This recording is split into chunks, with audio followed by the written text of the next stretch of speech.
posibilidad ng tagumpay o kabiguan, ng ligaya o lungkot. Kaya marapat lamang na tanggapin si Jesus bilang tagapagligtas at Panginoon.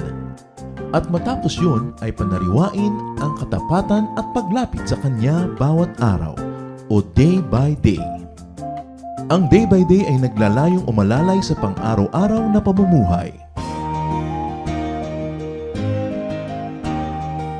Narito po si Kuya Ed Lapis sa mensaheng pinamagatang How to Really Relax.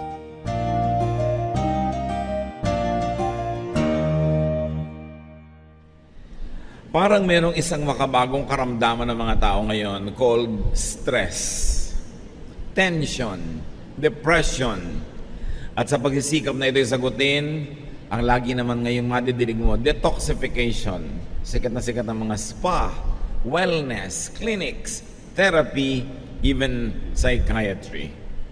At alam natin, sabi ng Panginoong Jesus, "Come to me all of you who are tired and heavy laden, and I'll give you rest." Restfulness is very high religion. Why? Because it is the ultimate purpose of Jesus for us that we find rest. Ginhawa, pahinga, ang isa sa mga pinakamatatayog na pangarap ng mga tao to find comfort and rest. At ang ating pag-aaral ngayon, pinamagatan natin how to really relax. Paano nga ba talaga magpahinga? Thank you, Lord, that we can relax and find rest in you. Teach us your will so that we may not needlessly suffer too much fatigue or being tired or being stressed. Let your peaceful spirit rest in us. Forgive us our sins, O God. Cleanse us from all our iniquities. Straighten up our lives. Hold us by the hand. Lead us, guide us. Give us rest. In the name of Jesus, your Son, our friend, our Savior, we pray. Our main reading will be coming from Psalm 32, 1 to 11, all from the Contemporary English Version, unless otherwise stated. Pahinga. Paano nga ba nagpapahinga at bakit nga ba napapagod ang tao? Psalm 32, 3 to 4. Before I confessed my sins, my bones felt limp, and I groaned all day long. Night and day your hand weighed heavily on me, and my strength was gone as in the summer heat. Ito ang sinasabi nitong nagsasalita at nagdarasal sa Diyos. Sabi niya, bago ako nagtapat ng aking mga kasalanan, bago ako humingi ng tawad, ang mga buto ko ay mga masasakit at nangangalos, nangihina, at wala akong ginawa kundi dumaing maghapon. Araw-gabi, parang napakabigat ng kamay mong nakadagan sa akin, at ang aking lakas ay naubos na tulad ng panghihina sa gitna ng tag-araw at tag-init. At alam nating nakakapanghina talaga ang init. Kaya itong sobrang init na to, lalo sa isang disyerto tulad ng Israel, ay lalong-lalong damang-dama. Pero ang lahat ng panghihina na yon ay sinabi niya, naramdaman at totoo, bago siya nagtapat sa Diyos. Before I confessed my sins to you, this was my condition. So we can see here that sins, spiritual remissions affect stress and poison the body. Doon pa lang nakita natin agad kung paano lulutasin ang problema. Sapagkat yung kasalanan na hindi na ikaw kumpisal, hindi na ihihingi ng tawad at naipagtatapat sa Diyos, ay nakalalason, nakapagpapahina, nakapagbibigay ng sakit sa katawan. Bakit? Paano? Because doing wrong and guilt affects the brain, the mind. Pag meron tayong konsyensyang umuusig sa atin, nahahati ang ating loob, nahahati tayo sa mali at sa tama, sa dapat at hindi dapat. Kaya ang sarili mo mismo ang nahahati. The mind is divided, values are offended when we do wrong. Kaya nakikita nyo yung mga talagang gumagawa ng mga mali, kuminsan nakikita na sa mukha. Yung mga talagang mga mamamatay tao, kapupulan ng mga mata, ang iilap ng mga mata, hindi mga tahimik, parang mga pagod. Nakikita sa body language. Because when we sin and not confess, we offend our very spirit. Aside from the Spirit of God, we offend our own spirit. Because we were created in God's image. Dahil tayo nilikhang kawangis ng Diyos, tuwing nilalapastangan natin ng Diyos, ay nilalapastangan din natin ang ating sarili. Dahil tayo'y imahin ng Diyos. At pag nilapastangan natin ating sarili, gumawa tayo ng bagay na nilalabanan ng sarili nating budi, confusion, disorientation, and stress follow. Kaya ang taong maraming pagkakamali, pagkakasala, pagsisinungaling, pandaraya, hindi pahinga, balisa, mailap, hindi mapakali. Because the mind affects and moves the body. A guilty mind is going to short-circuit the electricity of the body and make it sick. A guilty mind drains and hurts and weakens. In fact, guilt afflicts the body. Lahat ay nagmumula sa spiritual world. Ang mga sakit na nadarama ng ating katawan may pinagmumulan yan na spiritual na dahilan. Kaya yung mga magagalitin, nagkakaroon ng mga hypertension. Yung mga hindi makapagtimpi, naha-heart attack. Yung mga laging may mga damdaming hindi maibulalas, sari-saring sakit ang dumadapo sa katawan. Yung mga laging magagalitin, nandaraya, nagigilty, nagkakaroon ng sari-saring karamdaman. Psalm 32, verse 5. So, I confessed my sins and told them all to you.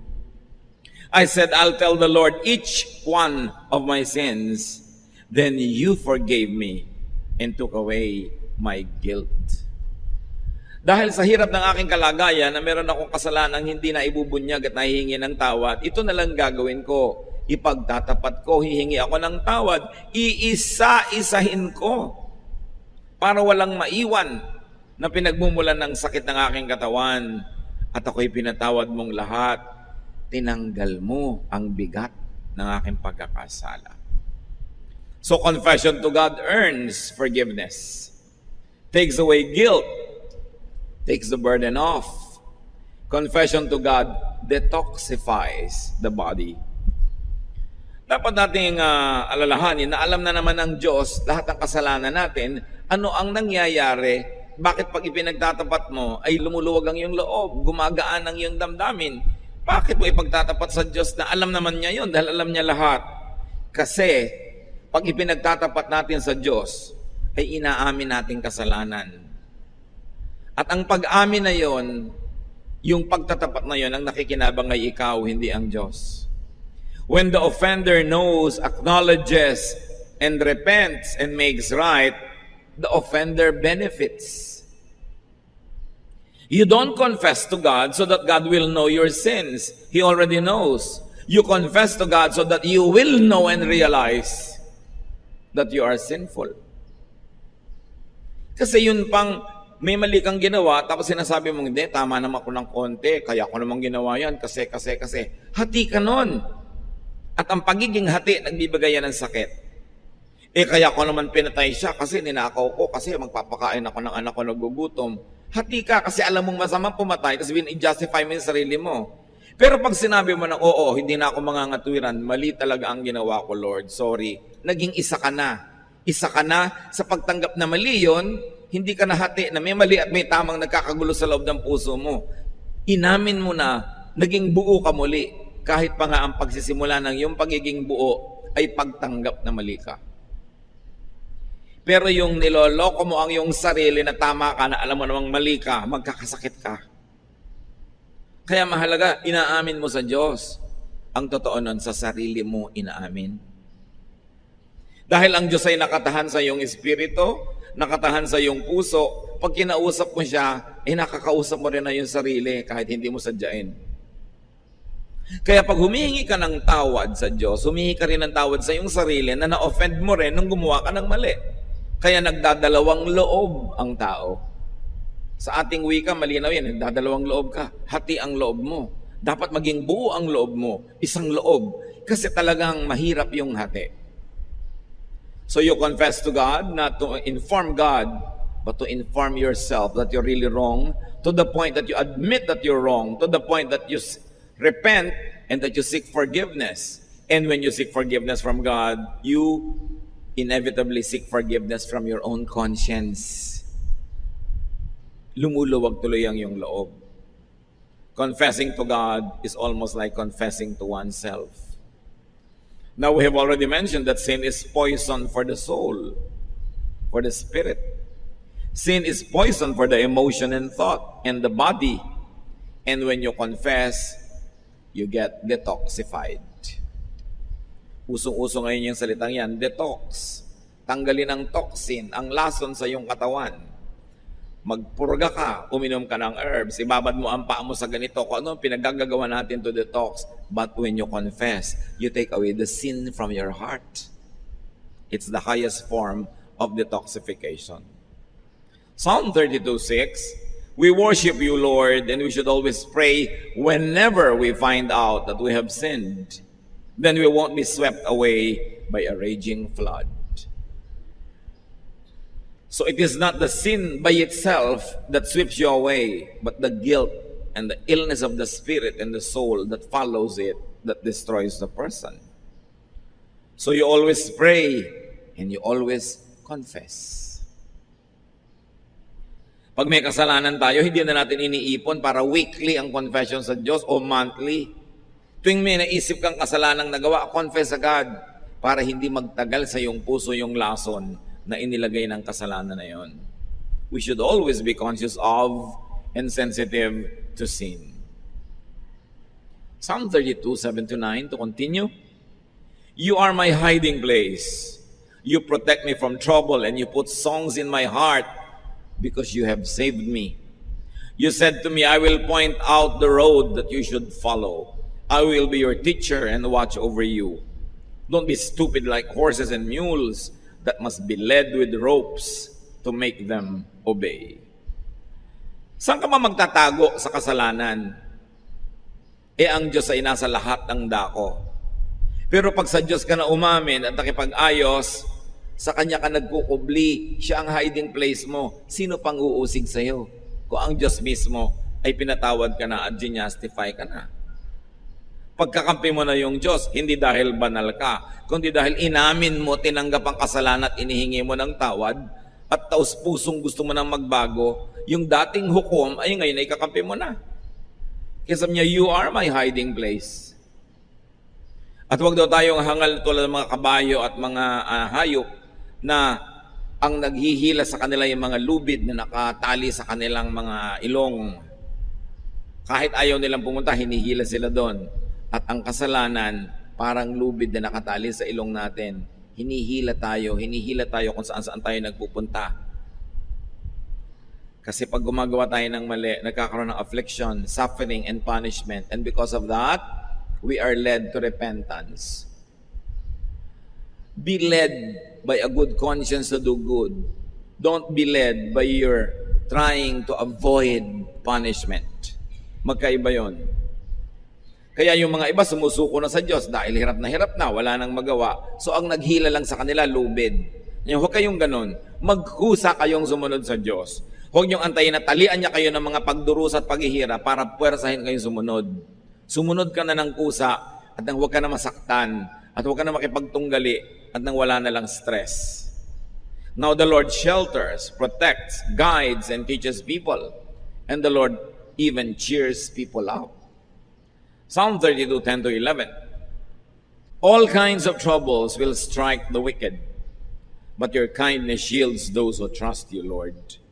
And so your good people should celebrate and shout. Yung wickedness ditong sinasabi is doing wrong and not confessing to God. Not just doing wrong and not repenting. Doing wrong and not seeking forgiveness and restoration. Kaya ngayon, dagan-dagan sa buhay mo ang buong bigat ng langit. Kasi nagkakasala ka na nga, alam mo, hindi mo pa tinatanggap at inihihingi ng tawad. At sabi ng Psalm 32:1-2, which should have been the beginning, but it was the conclusion. Kaya minabuti kong basahin sa dulo, Our God, You bless everyone whose sins you forgive and wipe away. You bless them by saying, "You told me your sins without trying to hide them, and now I forgive you." Pinagpapala niyo po yung hindi na nagkakaila, nagkukubli, nagpapalusot. Pinagpapala niyo ang mga taong kusang naghahayag ng kasalanan, umaamin, tumatanggap, humihingi ng kapatawaran. Yan ang challenge sa atin ngayon. Paano nga ba mapapahinga? Ang tao naman makasalanan. Diyos lang ang mabuti. Sa Mark 10:18, Jesus replied, "Why do you call me good? Only God is good." At sabi ng Romans 3:23, all of us have sinned and fall short of the glory of God. So all people sin, lahat ng tao ay nagkakasala. Wala namang hindi nagkakaroon ng kasalanan. Paano ka mapapahinga nun? We sin, we miss the mark. We fall short of God's standards. And our sins poison our hearts and minds and bodies. Magtataka ka, bakit sobra ang reklamo ng generation na to ngayon sa stress? Pati buhok nga na-stress na kung makikinig ka sa mga commercial ng shampoo. Stress ba ang buhok mo? Today's generation is more stressed, disoriented, depressed, sad, and more insane. Not because we work more, not because we sin more. Mas mahirap ang buhay noon kaysa ngayon, mas madali ngayon. Noon, lahat manual. Ang dami na ngayon na mechanized, automatic. So we don't work more. We don't sin more. Wala namang bagong kasalanan na naimbento mula pa noon ng panahon. Pare-pareho lang lahat ng henerasyon. But why are we more stressed? Not because we work more and sin more, but because we confess less. Yun ang pinagkaiba. Bihira na ngayong tao ang umaamin ng kasalanan. Puro palusot. Bihira na ngayong corrupt government official ang umaamin. Kutakot-takot na palusot kahit huling na. Diba? Bihira na ngayong mga nagkakasala sa kanilang asawa ang umaamin. Sari-sari ang dahilan. Wala na ngayon nagtatawag ng kasalanan sa kasalanan. Iba-iba na ang pangalan. Wala nang umaamin. Kaya mas maraming stress. There is so much less recognition and admission and confession of sin. So it's like taking poison but not really thinking about it, therefore not flushing it out. Mabuti pa nung araw ang tao pag nagkakasala, conscious, humihingi ng tawad. Ngayon kasi binulag na natin ang ating mga sarili sa kulay at hugis ng kasalanan. Kaya ginagawa mo na, hindi mo naman nire-recognize, nalalason mo na yung sarili nang hindi mo na mamalayan. Kaya mas maraming stress ngayon. Therefore, we need more and more therapies. Hence, we need all the spas and getaways and diversions and entertainments. We need our fixes. And we need more and more psychiatry and witchcraft just to find peace of mind. Just to find rest.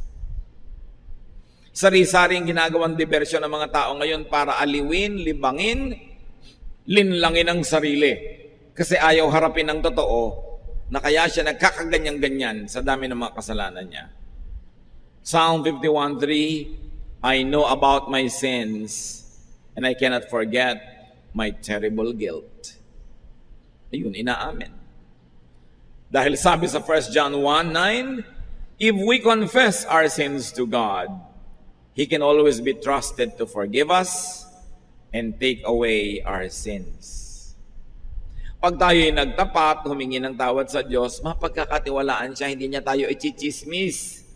Hindi niya tayo tatraidoren. Nagtapat ka, ang ibibigay niya sa iyo kapatawaran at aalisin niya ang bigat ng kasalanan.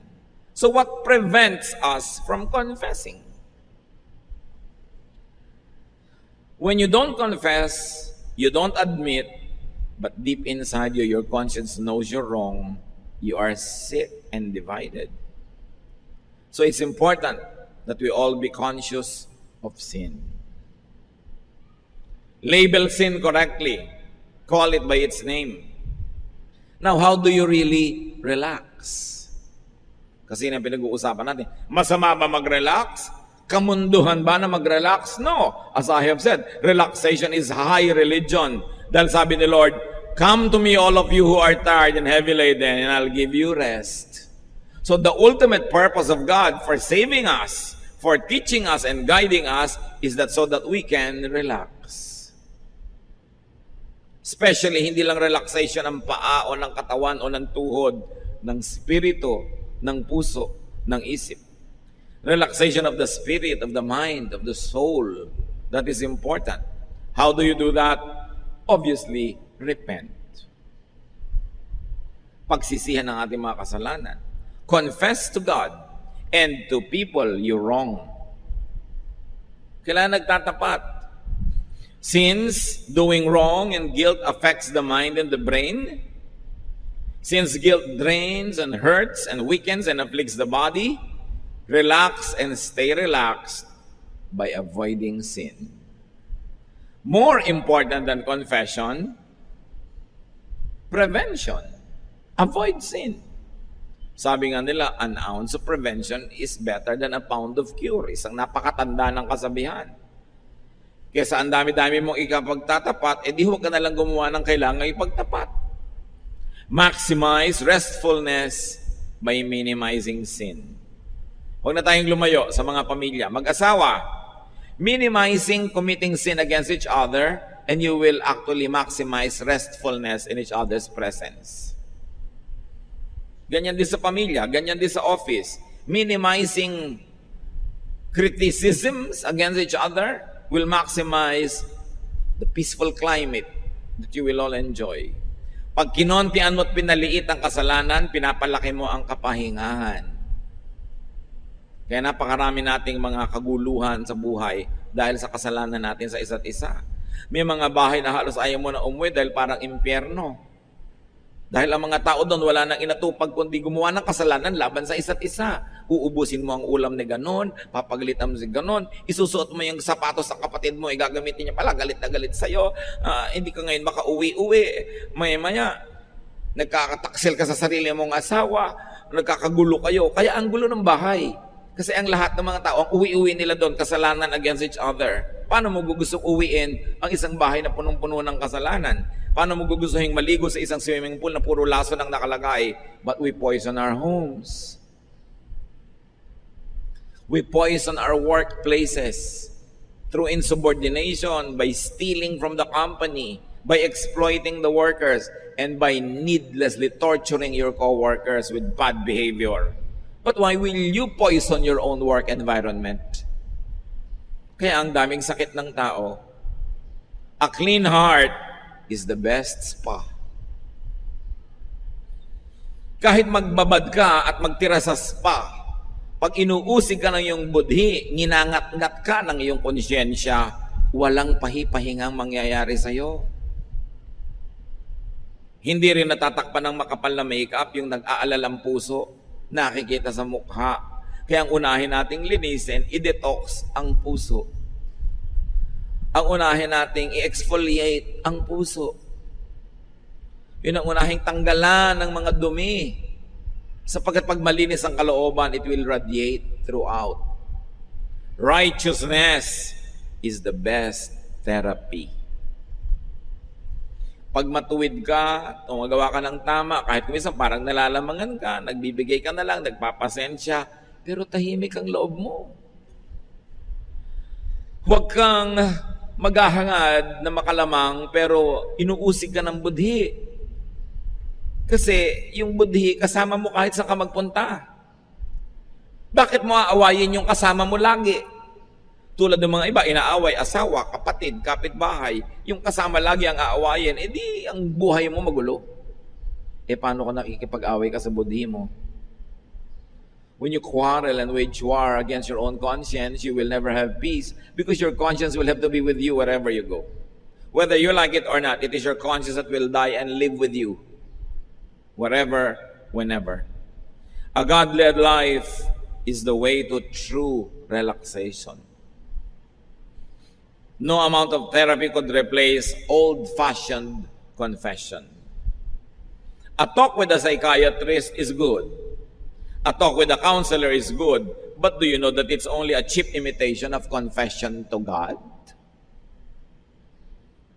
The less you confess, the more you have to talk to a counselor. The more you have to talk to a therapist. Although nakakatulong yun at hindi ko minamasama yun, pero nyo kakalimutan yung best therapy. Makipagniig sa Diyos, magtapat, humingi ng tawad. Psalm 23, You, Lord, are my shepherd. I will never be in need. You let me rest in fields of green grass. You lead me to streams of peaceful water, and you refresh my life. Anong sinabi ng spa? Ikaw, Lord, ang aking spa. Libre pa. Ano? You, Lord, cannot be replaced by massage or a vacation. Although hindi masama yung massage o vacation o spa. Pero kung yun lang ang ginagawa mo para takpan yung tunay na kulang, kahit mangisay ka ng kakaspa, hindi ka mapapahinga. Kailangan makipag-ayos ka sa Diyos para tahimik ang iyong buhay. Psalm 32:5, So I confess my sins and told them all to you. I said, I'll tell the Lord each one of my sins. Then you forgave me and took away my guilt. Confession to God earns forgiveness, takes away guilt, takes the burden off, detoxifies. Confession to people that we wrong does the same thing. Mahalaga nagtatapat ka rin. Pero ang pagtatapat, mga kapatid, careful. Kasi kuminsan sa pagtatapat mo, gumaan ang loob mo, pero ang bumigat yung pinagtapatan mo. Kaya i-handle mo yan mabuti. Biro mo, gusto mong gumaan ang loob mo dahil may anak kang 5 sa labas, sasabihin mo bigla sa asawa mo, ay gumaan nga loob mo, pero siya naman tong nanigas at namatay. Di ba? So, break it gently.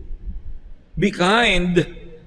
Hindi yung ang bigat ng problema ko, sasabihin ko sa'yo, uuwi ka ngayon ng humahalakak, tumatawa, pero yung pinagsabihan mo, nagbaril sa sarili dahil hindi na kaya ang binigay mo.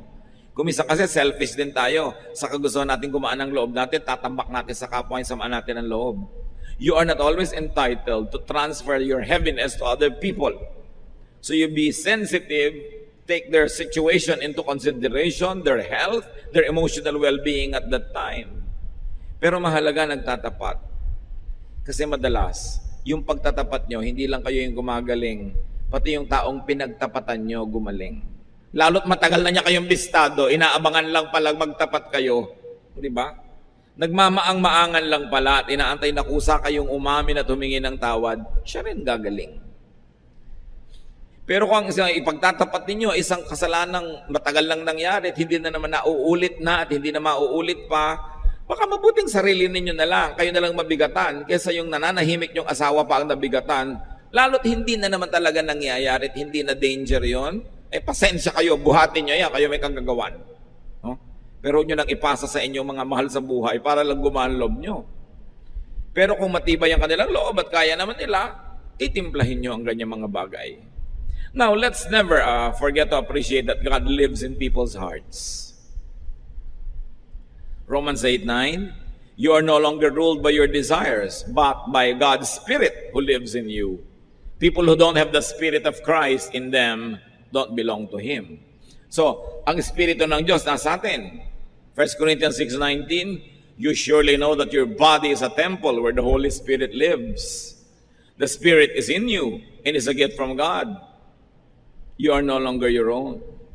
So, God's Spirit is one with the believer's spirit. Ang Espiritu ng Diyos nakatira sa atin, kaisa ng ating Espiritu, kabuhol ng ating Espiritu. Kaya pagka ginalit mo yung Diyos, ginagalit mo rin ang iyong sarili. Inoffend mo ang Diyos, ino-offend mo rin ang iyong sarili. Kasi magkabuhol ang Espiritu mo at ang Espiritu ng Diyos. So anong ibig sabihin yan? To offend God is to offend oneself. Meron kayong alam na mali, ayaw ng Diyos, ginawa nyo, na-offend ng God, pero na-offend din ang inyong budhi. Hindi lang ang God. Ephesians 4:30, Don't make God's Spirit sad. The Spirit makes you sure that someday you will be free from your sins. So the spirit that lives in you becomes sad when you commit sin. And your spirit, who is one with the Spirit of God, also becomes sad. So outwardly, masaya ka dahil may ginawa kang mali na sa palagay mo may benefit. Pero inwardly, malungkot ka rin. Yan ang sinasabi nating hati. Minsan, meron kang gustong pagsabihan ng masakit na salita dahil talagang dapat niyang marinig. Pinagbigyan mo ang kate ng iyong labi. Sinabi mo, sumaya ka. Pero ang totoo, sa loob ng puso mo, may lungkot ka rin. Dahil nakasakit ka rin ng iyong kapwa. Hati ka. At dahil hati ka, magkakasakit ka. Because you are not one. You are not balanced. The Spirit of God is in you. To be separated from God is to be separated from self. Lumayo ka sa Diyos. Makikita mo kapatid, lumalayo ka rin sa iyong sarili. Na pag nananalamin ka, gusto mo sabihin, ako ba talaga to? Parang hindi ako ito yung dati Parang naiba na rin ako. Kasi pag lumayo ka sa Diyos, kaisa mo yung Diyos, lalayo ka rin doon sa image mo na maka-Diyos. Dalawa ngayon ang iyong mukha. Paano ka mabubuhay na dalawa ang mukha mo? Hindi ka naman imahe ng mga Buddhism at kung ano-ano. Isa ka lang, dapat isa lang ang mukha mo. Kaya may kasabihan tayo dyan, nawawala sa sarili. Di ba? Hati, hindi buo. When you offend God, you offend yourself. That's why you feel dirty. Sometimes you do something wrong, although you enjoyed, but you feel dirty. Kasi na-offend yung kabilang pagkatao mo, yung kakambal ng Diyos. But when you reunite with God, you also reunite with yourself. Dahil may bahagi ka na bahagi ng Diyos, sa pag bumalik ka sa Diyos, bumabalik ka sa bahagi mo na kinalimutan mo dahil ang pinakinggan mo, yung kabilang bahagi mo, yung madilim. That's why when you edify God, did you notice? You also edify yourself. Bakit pag pinapupurihan mo ang Diyos, kumakanta ka, sumasayaw ka, o nag-o-offering ka ng taos-puso, parang tumataas din ang spirito mo. Samantalang pinagpupuri mo, Diyos. Pinuri mo ang Diyos. Pinataas mo ang pangalan ng Diyos. Bakit martaas din ang feeling mo? Because when you edify God, you also edify yourself because you are one with God in spirit. That is why worship, prayer, righteousness, meditation, and other spiritual activities are uplifting for the worshiper. Magtataka ka, darating ka dito para ampun Diyos ang itaas at papurihan, pero paglabas mo, ikaw ang naglalakad sa alapaap, ikaw yung sumaya. Kasi pag pinasaya mo ang Diyos, dahil kakabal siya ng espiritu mo, sasaya ka rin. At pag pinalungkot mo siya, may bahagi ka rin nalulungkot. Ang lahat ng ginagawa mo sa Diyos, ginagawa mo lang sa iyong sarili. Dahil ikaw ang image ng Diyos. When you let God down, you let yourself down. So when you confess to God, you also confess to yourself. And when God forgives you, your conscience that is one with God also forgives you. That's why you find rest. You can never rest when your conscience and you are at war. Kaya dapat nabubuhay ang tao ng tahimik, payapa, banal. Tahimik siya. Unconfessed sin tortures. The cure is reconciliation with God. To be reconciled to God is to be reconciled to oneself. That's why to confess to God is also to confess to and admit to oneself one's mistakes. To confess to God is also to make right with oneself. The confession, the admission, and the forgiveness restores oneness within.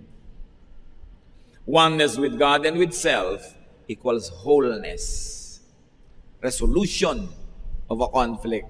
Rest from being tired. It means relaxation. How to be peaceful, rested and relaxed? Confess. Repent.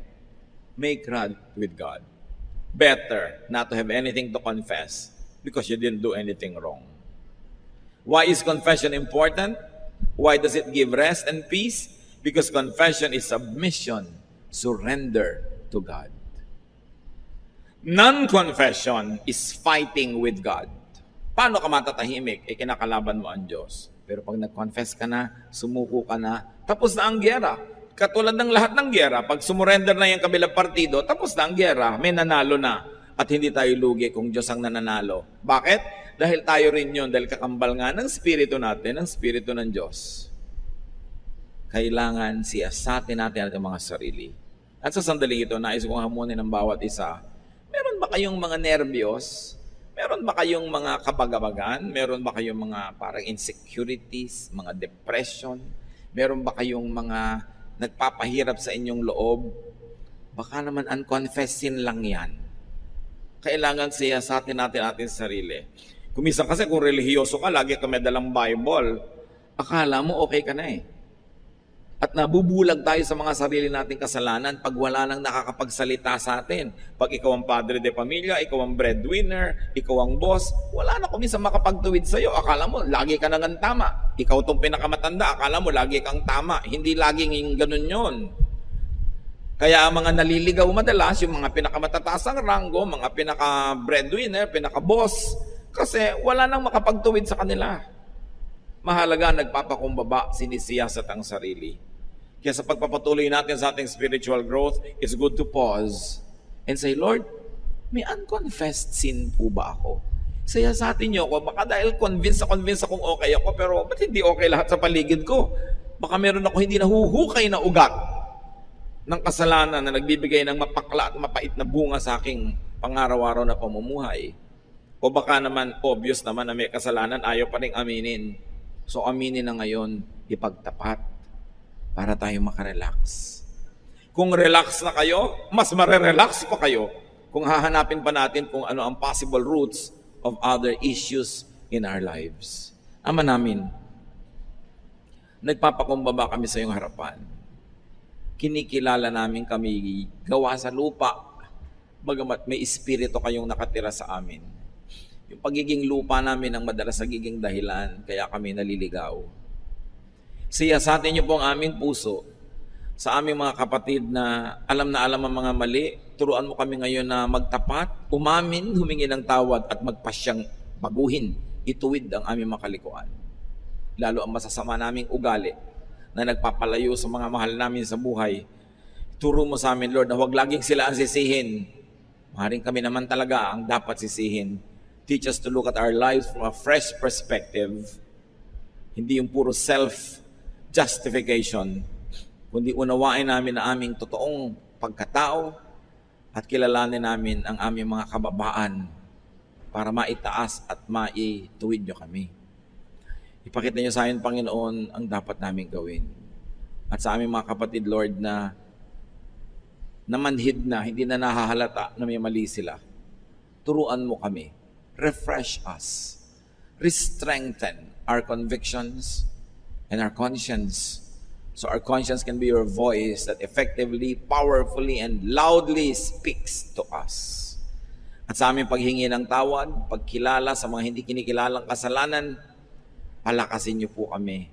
Linisin, tanggalin niyo ang mga lason sa aming isip, puso at buhay, at maging ang aming mga katawan, palakasin niyo para kami magkaroon ng pahinga.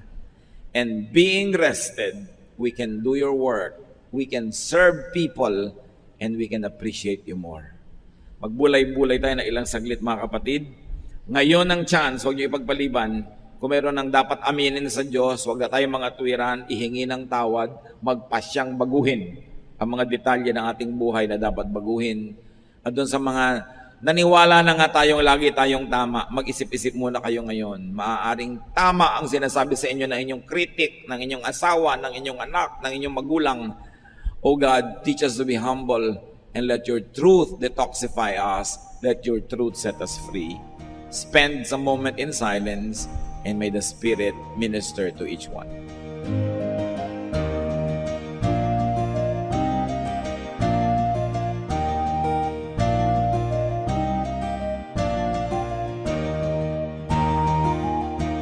Ang katatapos pong mensahe ni Kuya Ed Lapiz ay pinamagatang How to Really Relax.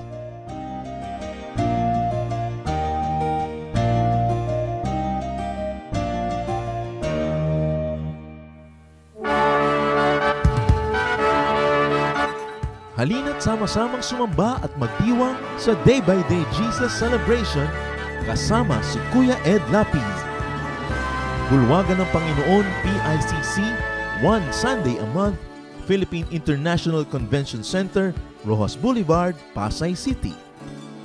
All other Sundays, sa mga day-by-day mini-bulwagan ang pagtitipon. Para sa buwan ng Nobyembre, gaganapin ito sa November 3, 2024. 8 a.m. ang First Jesus Celebration, 10 a.m. naman ang Second Jesus Celebration.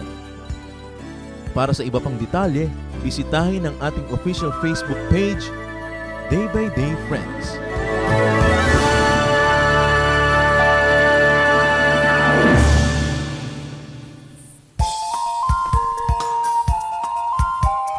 Hi everyone! Ako po si Pastor Joe Marie Di Palio. Inaanyayahan ko po kayo na dumalo sa Jesus Celebration ng ating Day by Day Valenzuela. Tuwing linggo po, 5:30 ng hapon sa Mine Hall No. 6, Langka Street, Antonio Subdivision, Dalandanan, Valenzuela City. Para po sa ibang mga detalye ng schedules and location, narito po ang ating contact details. Tumawag lamang po sa ating Pastoral Lane Miranda sa number 0918-938-1411 o sa number ko po 0920-502-7539. Halina't magsaya at ipagdiwang natin ang ating Panginoong Jesus.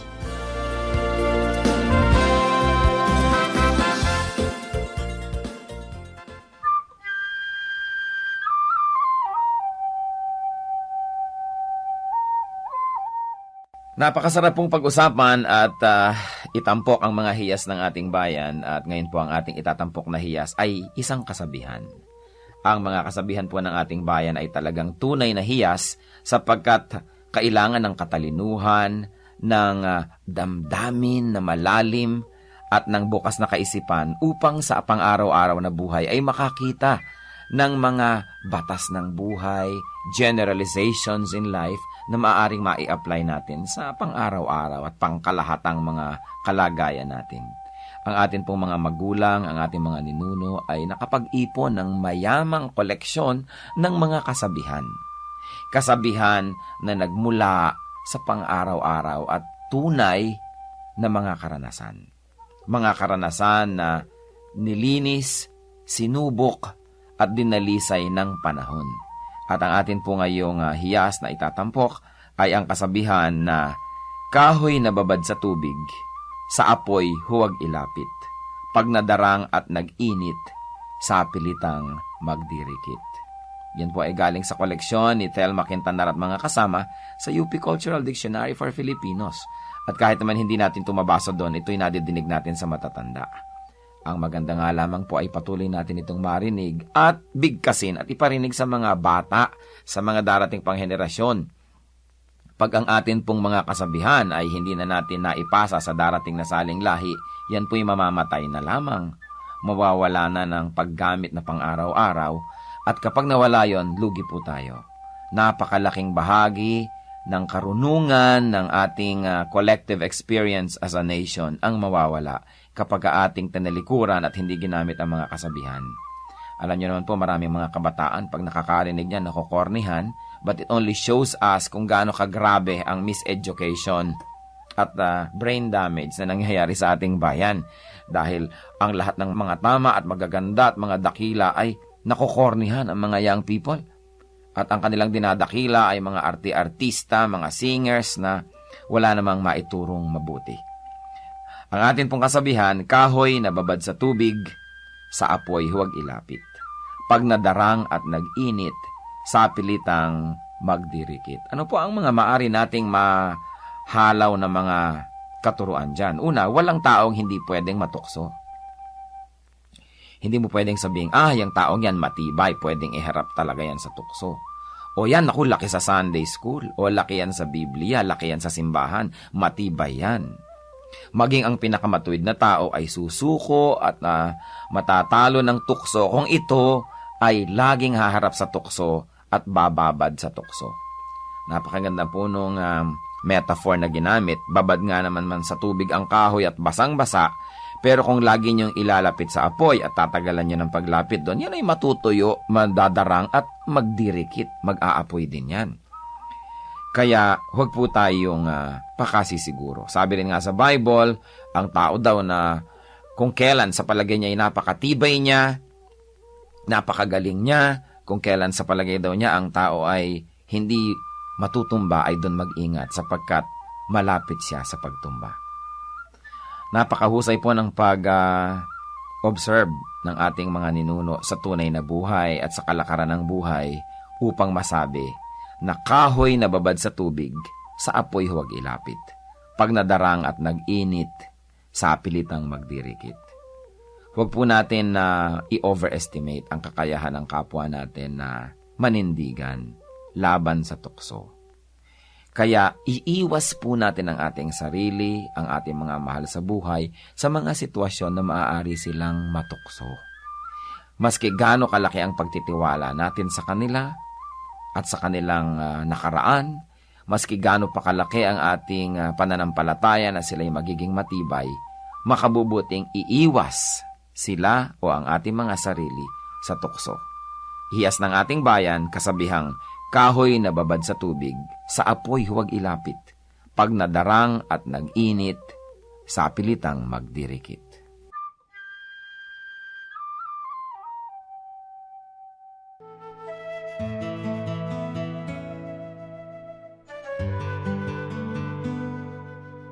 Bakit dahon ng niyog ang gamit sa Palm Sunday? Ang ganda kasi ng mga Pilipino na gamitin kung ano yung available. Yan ang marami tayong dahon. At saka yun ang pinakakamuka ng mga palm na dahon na ginamit sa pagtanggap sa Panginoon sa Jerusalem noong siya ay pumasok sa lungsod na ito. Pero ang mapapansin natin, higit lalo yatang maganda ang mga palaspas na gawa sa dahon ng niyog kaysa doon sa mga dahon ng oliba na ginamit sa original entry into Jerusalem. Kaya napakaganda ng mga palaspas sa mga Pilipino. Ito isang metaphor ng ating pagiging Kristiyano at Pilipino na magkasabay. Nagkaroon tayo ng observance niyang Palm Sunday, pero indigenous materials at folk art ang ginamit natin sa pag-express nito sa palaspas. Sa inyo po, Panginoon, lapat itong aking loob na sumilong at pasakop, makisuno at sumukob. Sa tuwing kayo'y lalapitan ay lagi nang gumagabay, taus-pusong lumilingap sa bawat pusong sugatan. Kabutihan niyong matapat, bukas palad kung magbigay, kahit ang tulad kong abay, walang patagong anuman.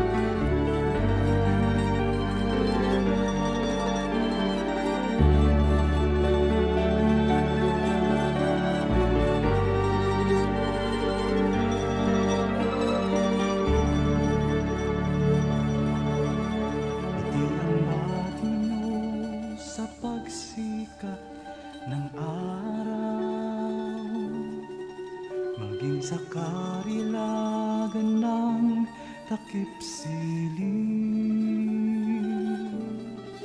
at sa kandili nyo ako'y hindi maliligaw.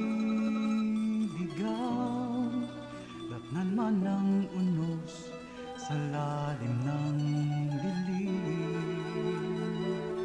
Kung sisikapin kong bilangin ang mga bituin, isa-isahin ko man bato sa buhangin.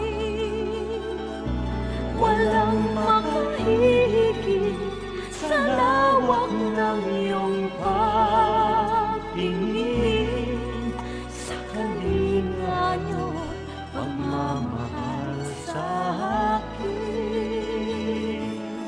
Alleluia, Alleluia.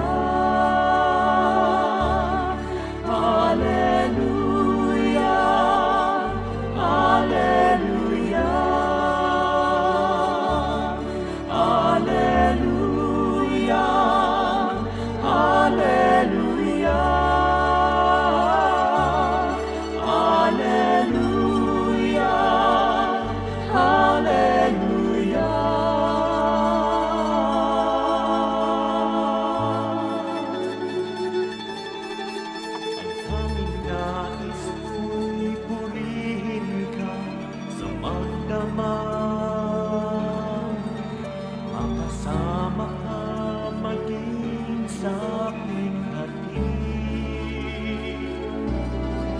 ako'y nagagalak sa kaligtasan niyo't habag. Pagkat paglapit ko, ngiti ang iyong bati. Hallelujah, Hallelujah, Hallelujah, Hallelujah, Hallelujah, Hallelujah,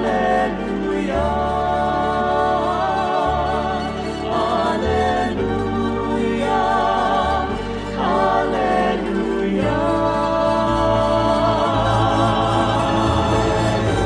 Ngiti ang iyong bahati sa bawat sandali. Kayo'y hindi nagsasawa. Ako'y dinilisan, di niyo hinayaan. Kayo ang laging kasama. Ngiti ang iyong bati sa bawat sandali. Kayo'y hindi nagsasawa. Ako'y dinilisan, di niyo hinayaan. Kayo ang laging kasama. Hallelujah, Hallelujah,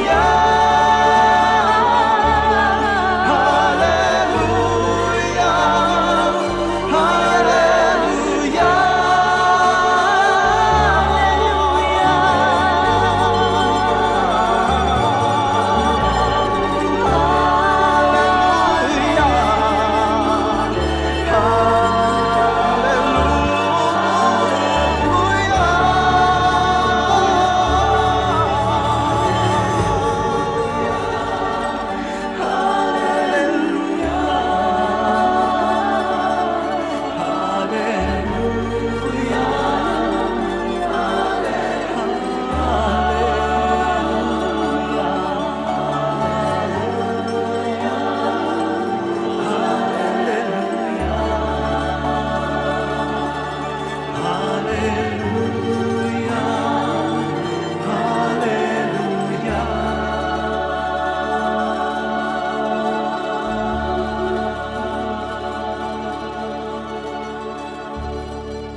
Pagdaan ng kahapon, iniwan ang layon, subalit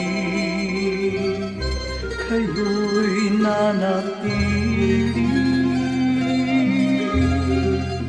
Ako'y piring man sa bukas, tadhana'y lumipas, panatag sa inyong kanlili. O Jesus, sa ulayaw, hatid sa kibuhay, magkapay sa paglalakbay. Kaibigan kang tunay, dagli ang karay.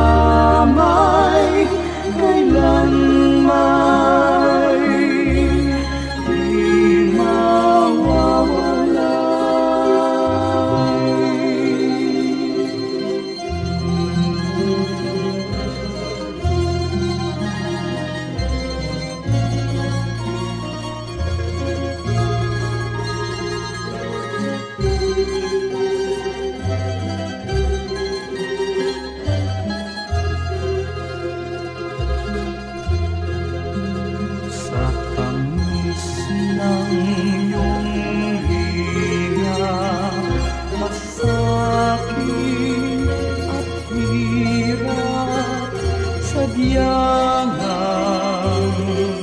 hindi mananaig. O Jesus, kaulayaw,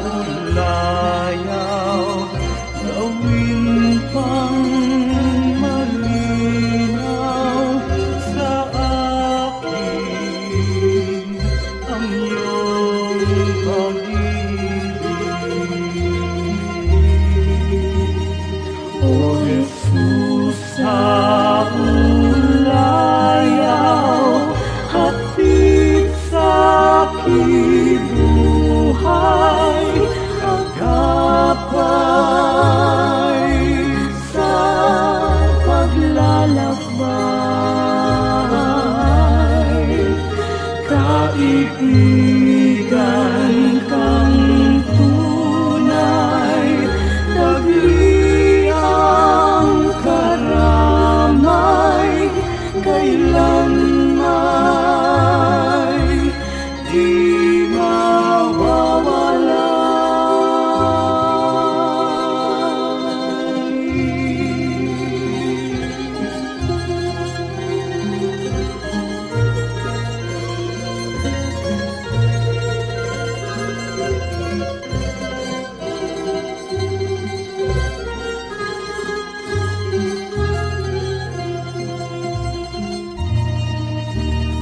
O Jesus, sa ulayaw,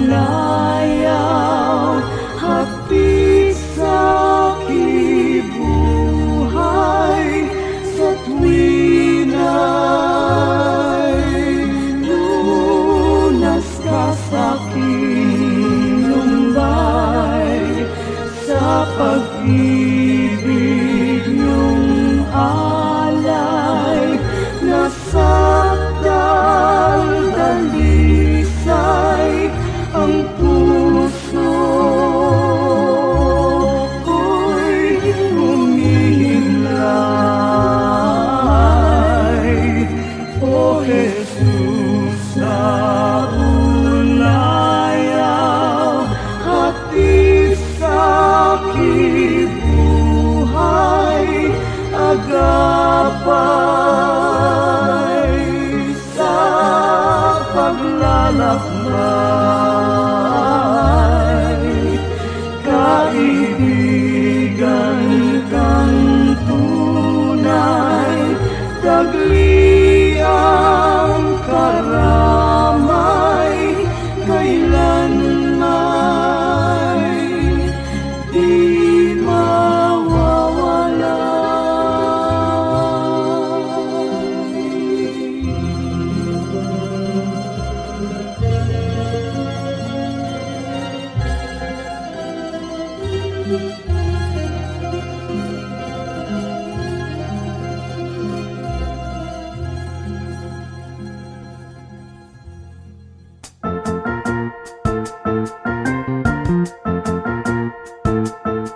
Oras na po para pansamantalang magpaalam ang programang Day by Day. Tayo po'y magsama-sama tuwing ika-6 hanggang ika-7 ng umaga, araw-araw. Magandang umaga po at mabuhay ang Panginoong Hesus!